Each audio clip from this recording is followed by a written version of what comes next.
Assalamualaikum warahmatullahi wabarakatuh. Bismillahirrahmanirrahim. Ashhadu an la ilaha illallah wa ashhadu anna Muhammadar Rasulullah. Allahumma salli ala sayyidina Muhammad wa ala ali sayyidina Muhammad. Rabbi israh li sadri wa yassir li amri wahlul 'uqdatam min lisani yafqahu qawli. Amin. Bismillahirrahmanirrahim. Salam hormatku, salam kasih sayangku buat para sahabat tercinta dimanapun Anda berada, baik yang ada di dalam dan yang ada di luar negeri. Semoga kita semua selalu di dalam limpahan rahmatullah. Amin, amin, ya rabbal alamin. Alhamdulillahi rabbil alamin. Salam jumpa lagi sahabatku. Alhamdulillahi rabbil alamin. Di pagi ini kami akan mengkaji kisah-kisahnya Nabi Musa. Di dalam ketika Nabi Musa ingin sekali berjumpa dengan Tuhannya. Jadi di sini tidak saya bawakan ayatnya karena kisahnya Nabi Musa begitu tersohornya. Sudah banyak manusia yang mengetahuinya. Salah satunya contoh ketika Nabi Musa ingin bertemu Tuhannya secara live, secara langsung dengan mata kepala Nabi Musa sendiri. Ketika Nabi Musa memohon kepada Allah untuk menampakkan Allah di hadapan Nabi Musa, maka Nabi Musa diperintah melihat ke gunung. Ketika gunung terkena sinarnya Allah saja sudah hancur, bagaimana mungkin Musa bisa bertahan bila menyaksikan Allahnya? Takkan mungkin Musa bertahan.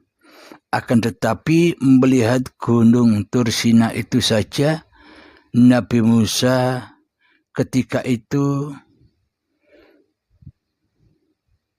pingsan. Dengan pingsannya Nabi Musa itulah makna hakikat bertuhan itu adalah ketika di dalam hati kita masih nyata wujud ketuhanan, kewujudan, kehidupan, kekuasaan, hawa nafsu kita di hati kita, selamanya kita takkan pernah berjumpa dengan Tuhan kita yang berkuasa atas kewujudannya, yang berkuasa atas kehidupannya, yang berkuasa atas kekuasaannya, atas seluruh makhluk ciptaannya. Lalu bagaimana mungkin kita bisa bertemu dengan zat Tuhan yang menciptakan diri kita? Sementara selama ini di dalam hati kita, kitalah yang menjadi Tuhannya. Kitalah yang menjadi penguasanya atas kehidupan dan badan ini, atas seluruh syariat-syariat yang berlaku atas badan-badan ini. Lalu dengan cara apakah kita bisa menyaksikan Tuhan? Kita dapat bertemu Tuhan, pencipta diri manusia kita.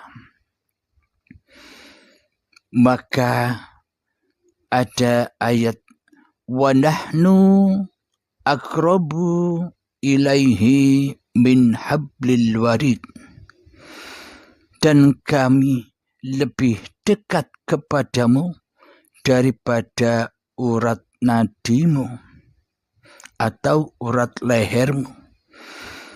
Nah, ini maknanya ketika diri manusia kita masih merasa sebagai Tuhan yang mentuhani kehidupan dan badan serta apapun syariat-syariat yang kita kerjakan, seolah-olah kitalah yang berkuasa atasnya di dalamnya.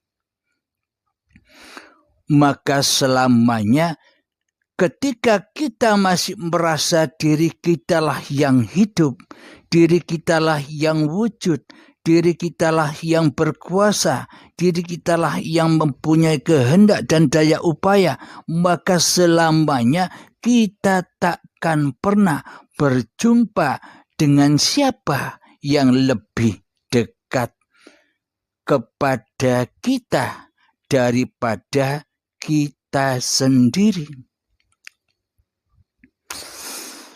Maknanya untuk kita berjumpa dengan siapa yang lebih dekat daripada diri kita sendiri dengan cara memutus urat leher atau memutus urat nadi. Artinya kematian. Setelah kematian kewujudan diri manusiamu di hatimu, ketika sudah kematian wujud hidupmu sudah mati di hatimu, ketika sudah mati wujud kuasamu di hatimu, ketika sudah mati wujud kehendak daya upaya dan ikhtiarmu di hatimu, maka wujudlah Allah yang berkuasa atas diri manusiamu di hatimu. Maka wujudlah hidup Allah yang lebih hidup daripada hidupmu di hatimu. Maka nyatalah wujud kuasa yang lebih berkuasa atas dirimu di hatimu. Jadi inilah yang lebih dekat daripada urat nadi kita. Ketika kemanusiaan sudah runtuh, ketika kerajaan manusia sudah runtuh, maka matilah manusia, iblis dan setan beserta sekutu-sekutunya. Maka diambil lagilah kekuasaan hak penuh oleh penciptanya. Maka nyatalah Allah sebagai Tuhan yang mentuhani seluruh manusia. Maka inilah yang dimaksud memutus urat nadi, yakni mempersembahkan kembali kehidupan dan badan ini kepada Allah. Yakni ketika pingsannya Nabi Musa itu maknanya sudah tak teraku-akui di dalam hati Nabi Musa bahwa hidup dan badan ini milik Nabi Musanya. Ketika pingsan itulah pertemuan Nabi Musa dengan Tuhannya. Apa maknanya? ketika Nabi Musanya sudah lengser kekuasaan Musanya di hatinya, ketika badan Nabi Musa lengser kekuasaan badan Nabi Musanya di hatinya, ketika sudah tiada hancur lebur keadaman Nabi Musanya di hatinya di saat pingsan, maka nyatalah Allah sebagai penguasa Nabi Musanya. Ini maknanya, bila di hati kita sudah tiada kewujudan, kehidupan, kekuasaan, dan daya upaya diri manusia kita di hati kita, sudah kembali bahwa sejatinya manusia itu tidak punya apa-apa, tidak bisa apa-apa, bahwa manusia itu hanya hamba yang tak bisa apa-apa, bisanya berapa-apa, bisanya berstatus siapa-siapa. Hamba ini hanyalah diperankan, diposisikan oleh Tuhannya. Jadi makna beriman dan bertuhan itu adalah ketika di dalam hati kita sudah kembali kepada keadamannya, yakni bahwa diri manusia kita sebenarnya tidak ada, yang ada hanya Allah. Itulah makna ketika Nabi Musa ingin bertemu Tuhannya di area Gunung Tursina. Jadi bagaimana caranya bertemu Allah? Maka hancur leburkanlah diri kemanusiaanmu di hatimu. Hancur leburkanlah wujud kemanusiaanmu di hatimu. Hancur leburkanlah wujud kehidupan manusiamu di hatimu. Hancur leburkanlah wujud kekuasaan dirimu di hatimu. Maka nyatalah seluruh sifat-sifat Tuhannya.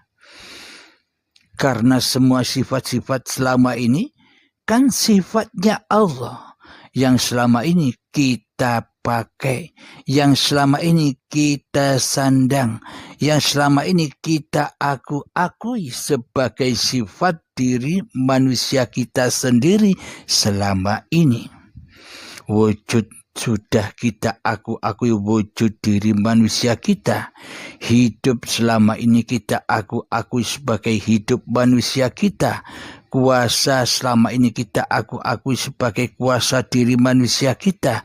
Kehendak daya upaya selama ini kita akui sebagai kehendak dan daya upaya manusia kita di hati kita selama ini.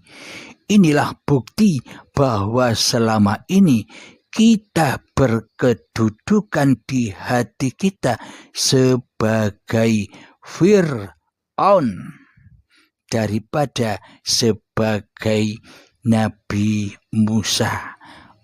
Maksudnya adalah imannya. Kalau Fir'aun itu imannya sebagai utusan iblis dan setan, utusan hawa nafsunya. Sementara Nabi Musa adalah utusan Tuhannya, utusan Allah, yakni ketika di dalam hatinya bahwa tiada Tuhan selain Allah. Itulah yang dimaksud utusan Allah, Rasulullah. Jadi Nabi Musa sudah dikuasai oleh Tuhannya daripada Musa berkuasa atas dirinya sendiri. Sementara Fir'aun lebih berkuasa atas dirinya sendiri, atas hawa nafsunya sendiri daripada kuasa Tuhannya. Inilah yang disebut Rasulul Nafsi. Jadi diutus oleh iblis dan setan yang ada di hatinya, yang bersekutu atas jiwanya. Apa maksudnya? Hatinya selalu tidak percaya bila Allah itu bisa apa-apa. Hatinya selalu tidak percaya bahwa Allah itu bisa berstatus siapa-siapa. Jadi hawa nafsu selama ini tidak akan percaya bila yang bisa apa-apa adalah Allah. Mari kita buktikan di episode yang akan datang. Alhamdulillahirabbil alamin. Semoga kisah Nabi Musa dan kisah Fir'aun ini bisa menyadarkan, membangkitkan keimanan kita kepada Allah Subhanahu wa Ta'ala, khususnya saya sendiri dan kita semua. Alhamdulillahirabbil alamin. Rabbana atina fid dunya hasanah wa fil akhirati hasanah wa qina adzabannar. Wa sallallahu ala sayyidina Muhammad wa ala alihi wa sahbihi wasallam. Walhamdulillahirabbil alamin. Assalamualaikum warahmatullahi wabarakatuh. Assalamualaikum warahmatullahi wabarakatuh. Bismillahirrahmanirrahim. Ashhadu an la ilaha illallah wa ashhadu anna Muhammadar Rasulullah. Allahumma salli ala Sayyidina Muhammad wa ala ali Sayyidina Muhammad. Rabbi israh li sadri wa yassir li amri wahlul 'uqdatam min lisani yafqahu qawli. Amin. Bismillahirrahmanirrahim. Salam santunku buat para sahabat-sahabatku semua dimanapun kalian berada. Semoga kita selalu mendapatkan kebahagiaan dan kesehatan jiwa dan raga kita. Amin ya rabbal alamin. Alhamdulillahirabbil alamin. Kita melanjutkan episode yang kedua tentang kisahnya Nabi Musa dan Fir'aun. Di episode yang lalu dikisahkan kedudukan antara Nabi Musa dan dengan Fir'aun. Kita lanjutkan di dalam cerita Fir'aun dan Nabi Musa. Ketika Raja Fir'aun ingin membuktikan mukjizat-mukjizatnya Nabi Musa, bila benar Musa itu adalah utusan Allah, maka Raja Fir'aun ingin membuktikan apa kelebihanmu. Ketika Raja Fir'aun mengumpulkan para tukang sihirnya, maka diciptakanlah ular-ular yang begitu banyaknya di hadapan Nabi Musa. Kemudian Nabi Musa diutus oleh Allah, lemparkanlah tongkatmu. Seketika itu juga tongkatnya Nabi Musa menjadi ular yang besar, yang mana ular itu melahap ular yang kecil yang begitu banyaknya, dilahap habis, dimakan habis. Maka takjublah, tunduklah penyihir-penyihir yang mengikuti Raja Fir'aun kepada Nabi Musa atas mukjizat itu. Jadi hakikat maknanya bagaimana tentang ular-ular yang dikeluarkan oleh tukang sihirnya Raja Fir'aun itu, hakikatnya begini. Ketika di dalam hati kita, yang mana di dalamnya yang menjadi raja di dalam hati kita masihlah hawa nafsu kita sendiri, masihlah iblis dan setan yang lebih nyata di dalam hati kita daripada Allah pencipta diri manusia kita. Ketika di dalam hati kita, kitalah yang merasa wujud. Ketika di dalam hati kita, kitalah yang merasa hidup. Ketika di dalam hati kita, kitalah yang merasa berkuasa, berkehendak atas diri manusia kita di hati kita.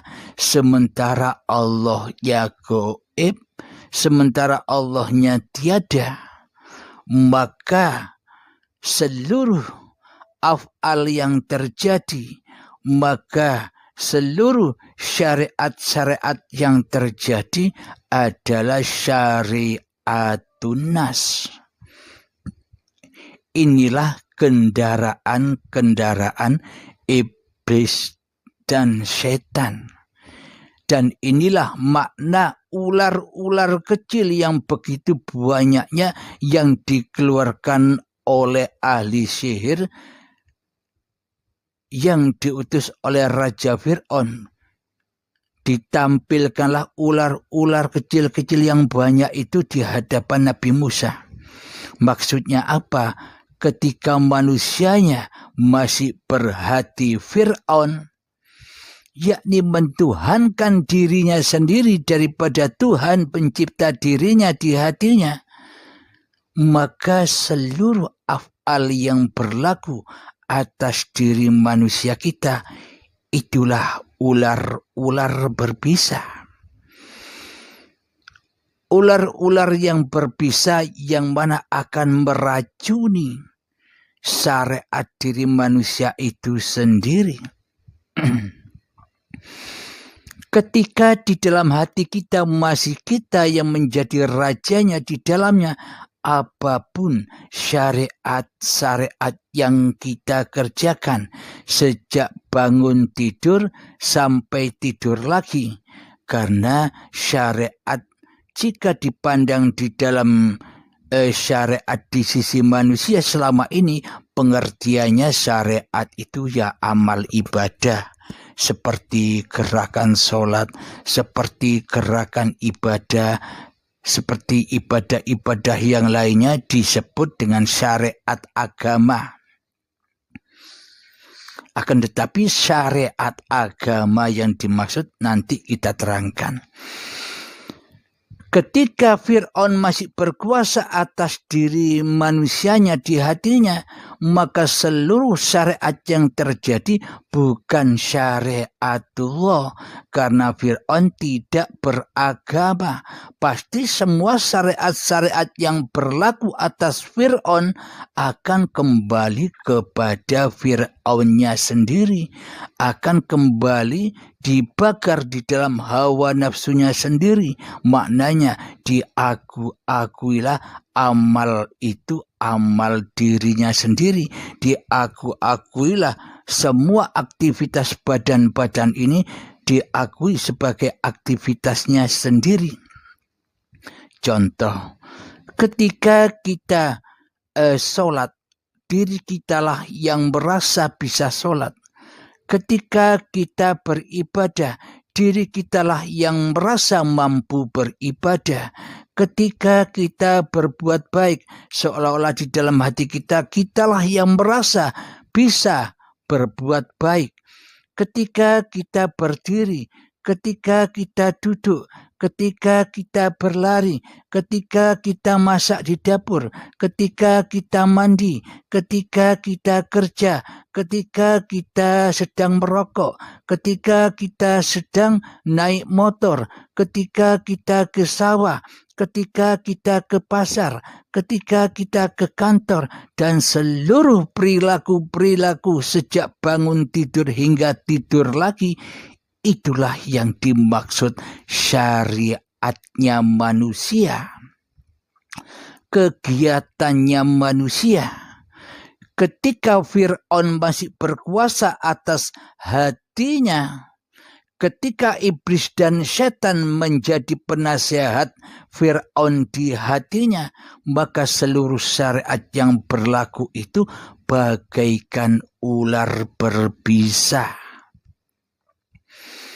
Jadi bukan menyembah Allah, akan tetapi di dalam kehidupannya, di dalam syariatnya selama ini menyembah iblis dan setan yang nyata.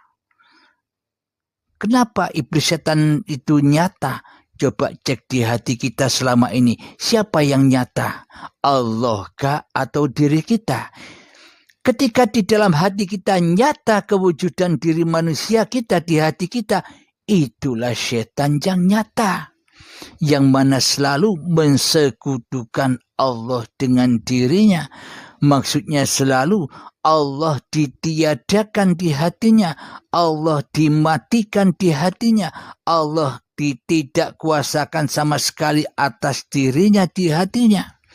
Itulah iblis dan setan, seolah-olah Allah itu tidak bisa apa-apa. Yang bisa apa-apa hanyalah diri kita sendiri selama ini, yang merasa bisa berkegiatan semua itu, yang bisa makan diri kita sendiri, yang bisa minum diri kita sendiri, yang bisa melihat diri manusia kita sendiri, yang bisa mendengar diri manusia kita sendiri, yang bisa sholat diri manusia kita sendiri, yang bisa ibadah diri manusia kita sendiri. Di hati kita selama ini seolah-olah Allah sebagai pencipta manusianya tidak berkuasa sedikit pun atas diri kita selama ini.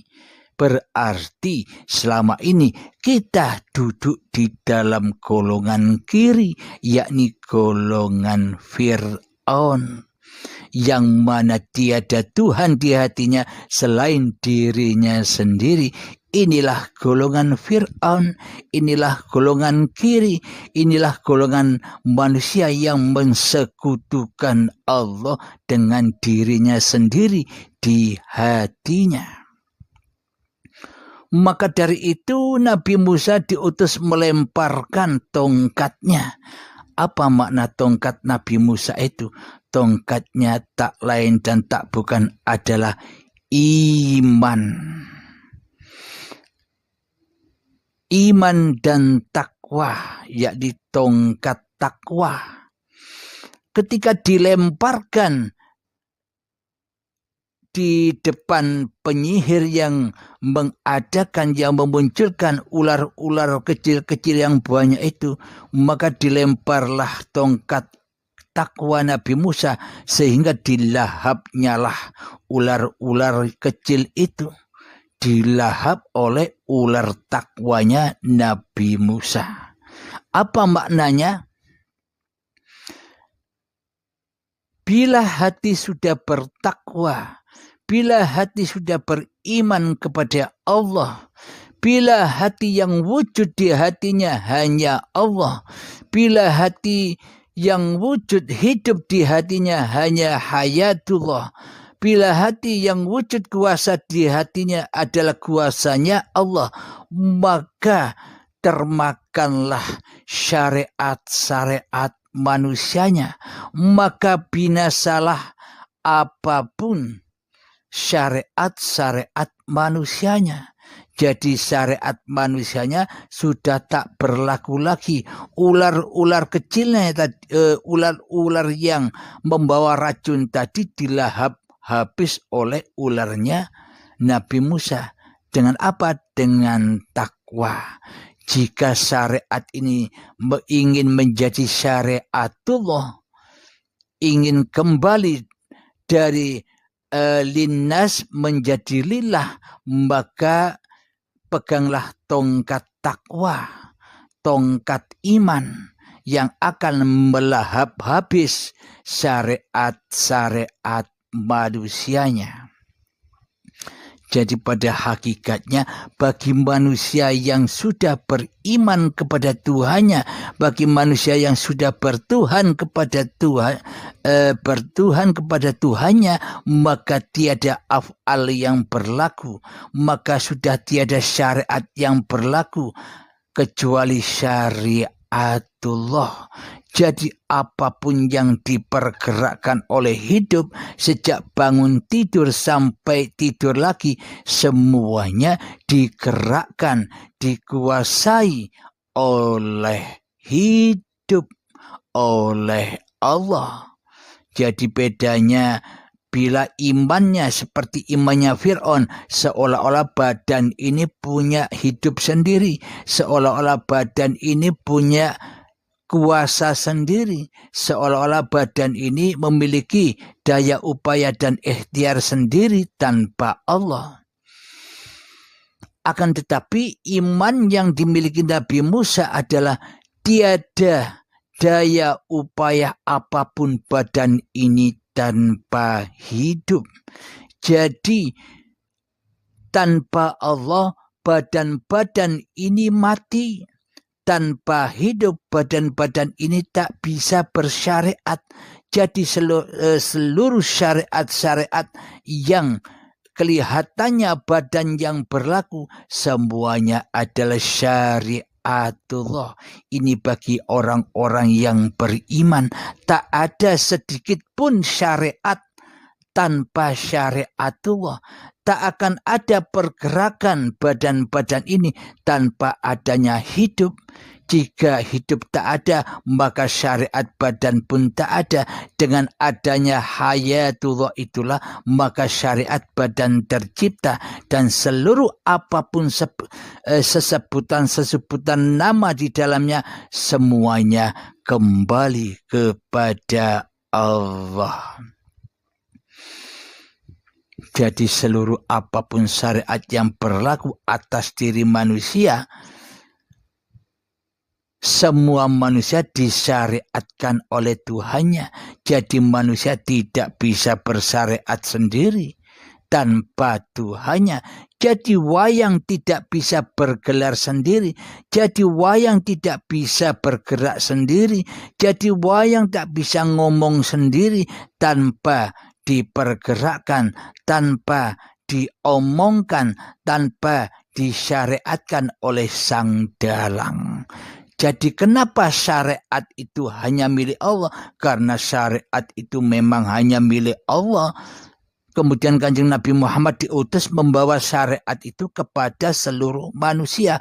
Agar apa? Agar hatinya kembali kepada Allah.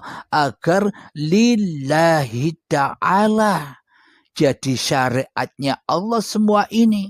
Akan tetapi iblis dan setan menyesatkan Fir'aun hingga Fir'aun mengaku-ngaku, ini bukan syariat Tuhanmu, ini syariatmu bro.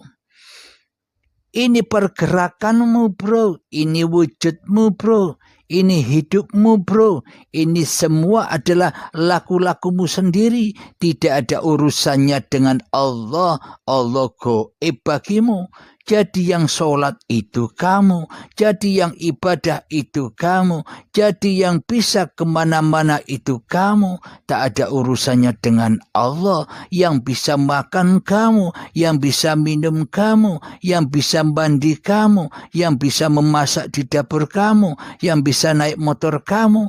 Allah itu tak kuasa apa-apa. Allah itu tak bisa apa-apa. Kamulah Tuhannya. Allah gaib. Bagaimana mungkin Allah bisa mentuhanimu? Bagaimana mungkin Allah menjadi Tuhan sementara tidak ada bagimu di hatimu? Sementara Allah gaib di hatimu. Berarti Tuhannya kan kamu. Inilah hati yang teraplikasi di dalam hatinya Fir'aun. Ternyata hati yang demikian adalah hati kita sendiri selama ini. Alhamdulillahirabbil alamin. Di episode yang akan datang kita bongkar rahasia iman yang dimiliki Nabi Musa. Sementara iman yang ada di hati Fir'aun selama ini mensekutukan Allah dengan diri Fir'aunnya di hatinya, yang mana semua peristiwa itu adalah gambaran hati kita sendiri selama ini. Alhamdulillahirabbil alamin. Semoga kita semua selalu dilindungi oleh Allah Subhanahu wa taala. Rabbana atina fid dunya hasanah wa fil akhirati hasanah wa qina adzabannar. Wa sallallahu ala sayyidina Muhammad wa ala alihi wa sahbihi wasallam. Walhamdulillahirabbil alamin. Assalamualaikum warahmatullahi wabarakatuh. Assalamualaikum warahmatullahi wabarakatuh. Bismillahirrahmanirrahim. Ashhadu an la ilaha illallah wa ashhadu anna Muhammadar Rasulullah. Allahumma salli ala sayyidina Muhammad wa ala ali sayyidina Muhammad. Rabbi shrah li sadri wa yassir li amri wahlul 'uqdatam min lisani yafqahu qawli. Amin. Bismillahirrahmanirrahim. Salam sayangku untuk para sahabatku semua, baik yang ada di luar dan yang ada di dalam negeri. Semoga kita selalu di dalam limpahan rahmat dan hidayah Allah Subhanahu wa ta'ala. Amin ya rabbal alamin. Alhamdulillahirabbil alamin. Kita berjumpa kembali pada episode yang ketiga ini, yakni masih menceritakan kisah Nabi Musa dan kisah Fir'aun.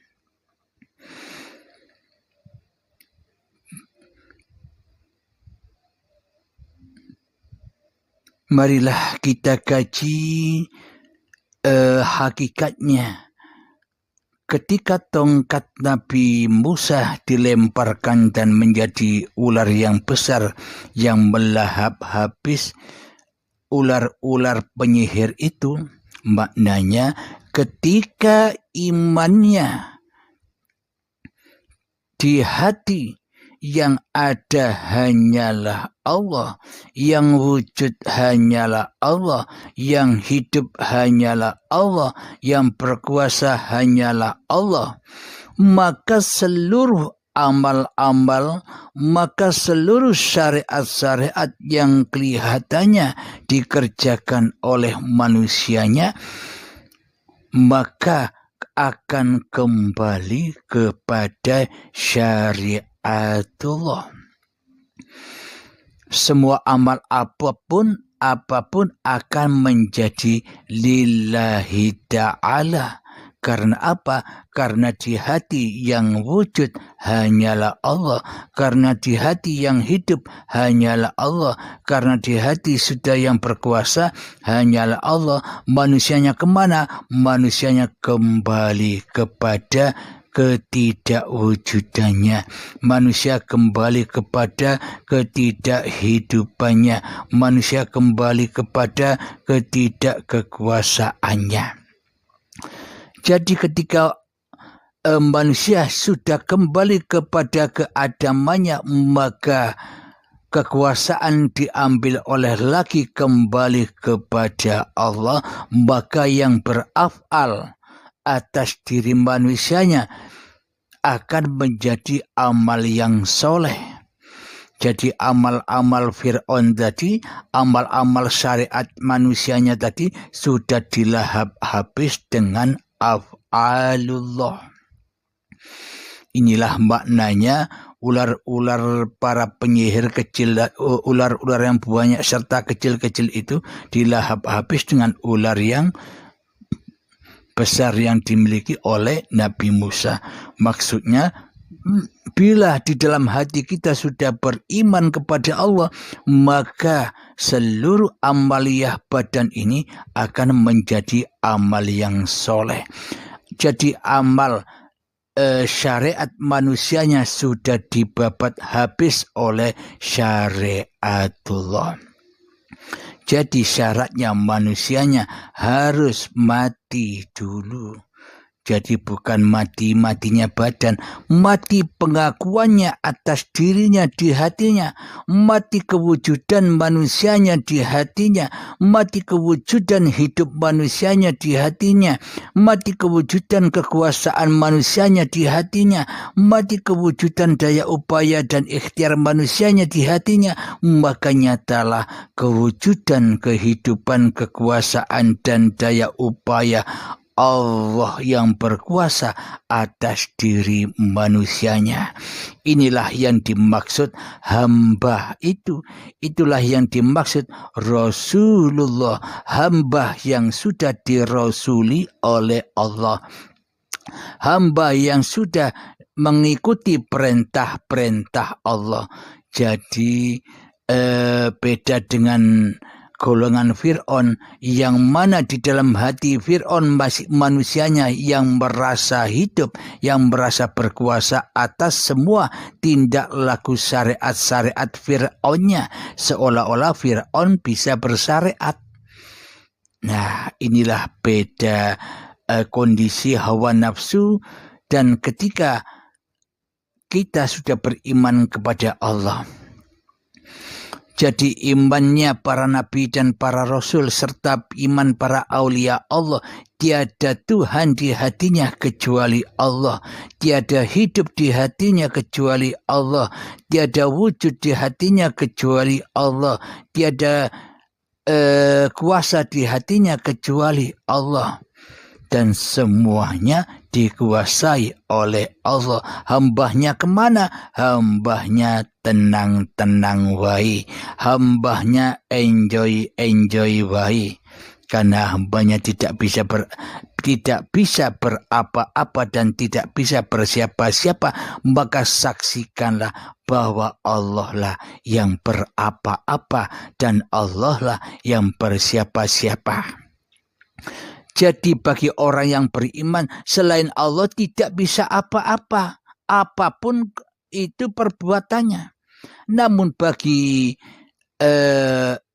iblis, Fir'aun dan setan, seolah-olah Allah tidak bisa apa-apa dan Allah tidak bisa bersiapa-siapa. Hanya hawa nafsunya lah, hanya dirinya lah yang bisa berapa-apa dan yang bisa bersiapa-siapa. Itulah bedanya imannya Fir'aun dan imannya Nabi Musa alaihissalam. Jadi tinggal cek hati kita masing-masing.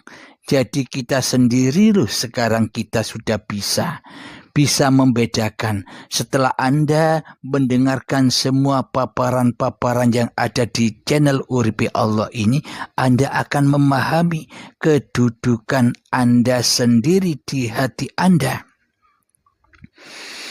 Jadi yang duduk, jadi di golongan mana Anda berdiri, cek hati Anda masing-masing. Jadi kita sudah bisa ngecek hati kita, apakah kita masih di dalam golongan kiri, yakni golongan Fir'aun, iblis dan setan yang berkuasa, yang hidup di dalam hati kita masih manusianya. Itulah golongan iblis, setan dan hawa nafsu. Golongan Fir'aun, hati yang teraplikasi di dalam hatinya Fir'aun. Jadi Fir'aun itu ada Fir'aun yang dohir seperti cerita-cerita, ada Fir'aun yang batin.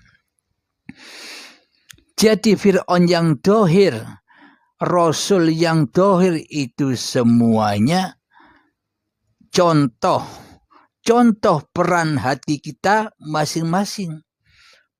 Contoh keadaan hati kita masing-masing, gambaran masing-masing hati manusianya.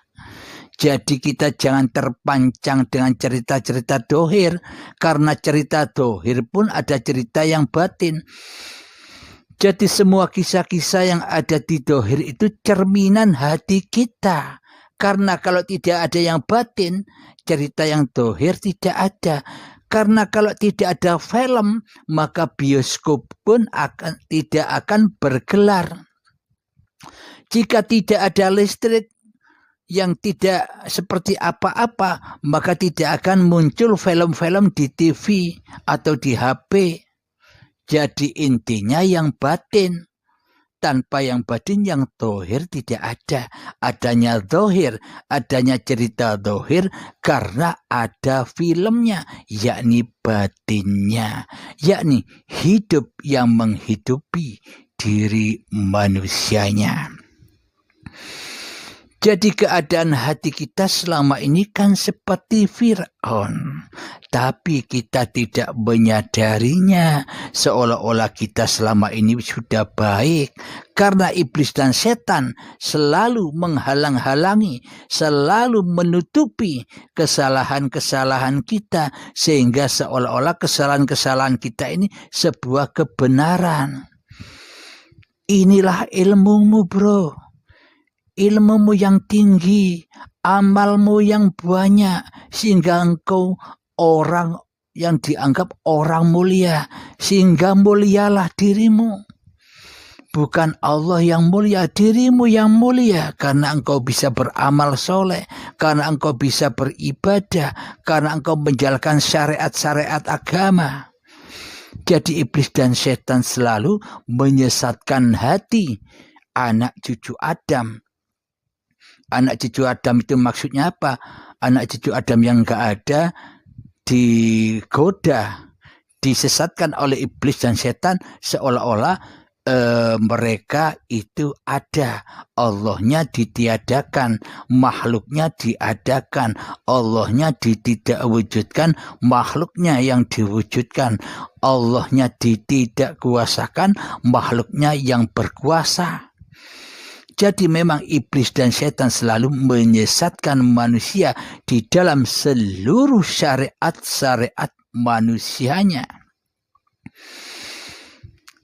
Itulah yang dimaksud ular-ular yang dikeluarkan oleh ahli sihir di zaman Nabi Musa.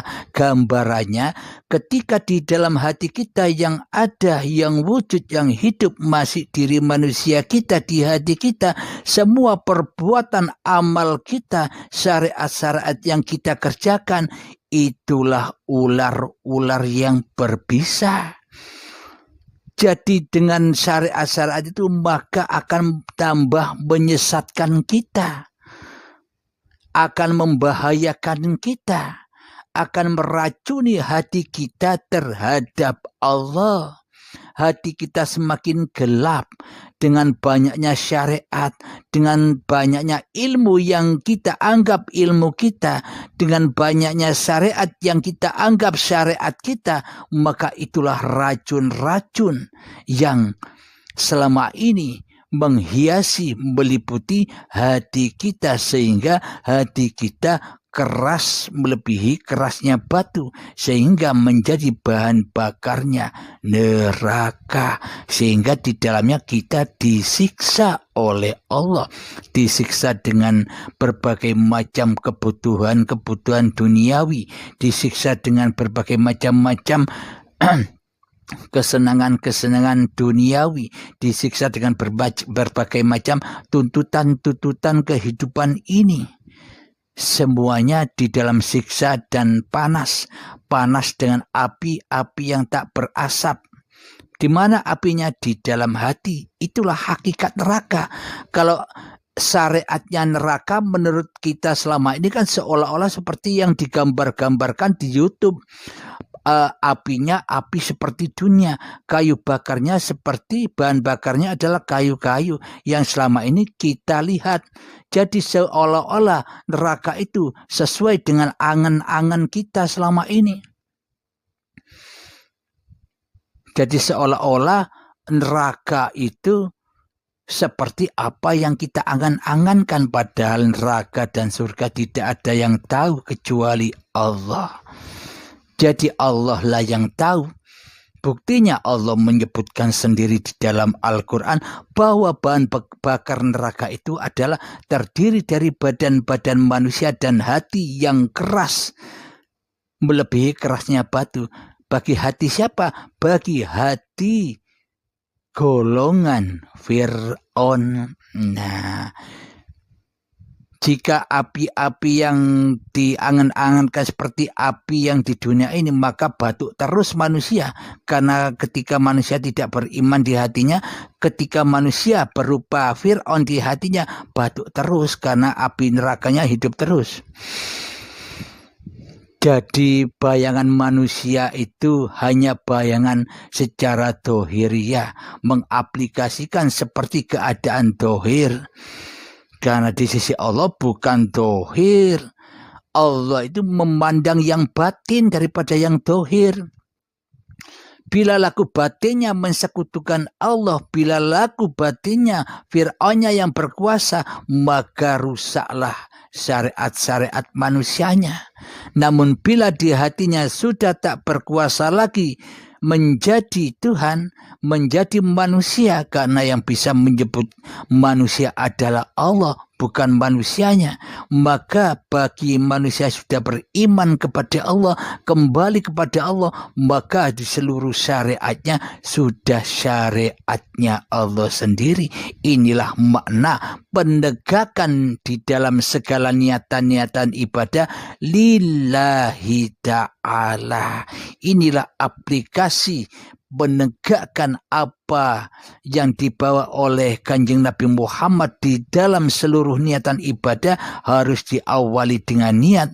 Innamal a'malu binniyah, disuruh diutus kembali ke alam lillah, tapi iblis dan setan selama ini menyesatkan Fir'aun sehingga amal ibadahnya, sehingga semua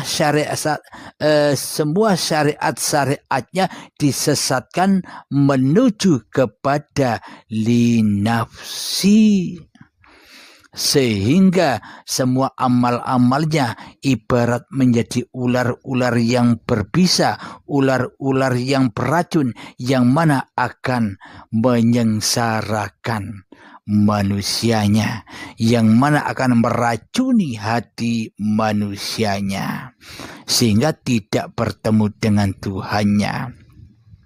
Inilah makna kisah-kisah Nabi Musa dan Fir'aun. Jadi gambaran Nabi Musa, gambaran Fir'aun, semua gambaran peristiwa-peristiwa yang ada di alam semesta ini sebenarnya bioskop-bioskop dari filmnya, yakni batiniah. Dari film hidup. Jika tak ada hidup, apakah kita bisa menyaksikan semua peristiwa-peristiwa itu? Tanpa hidup, tanpa filmnya, apakah kita bisa menyaksikan cerita-cerita yang ada di dalam Al-Quran? Alhamdulillahirabbil alamin. Semoga kita dipahamkan oleh Allah Subhanahu wa taala. Rabbana atina fid dunya hasanah wa fil akhirati hasanah wa qina adzabannar. Wa sallallahu ala sayyidina Muhammad wa ala alihi wa sahbihi wa sallam. Walhamdulillahirabbil alamin. Assalamualaikum warahmatullahi wabarakatuh.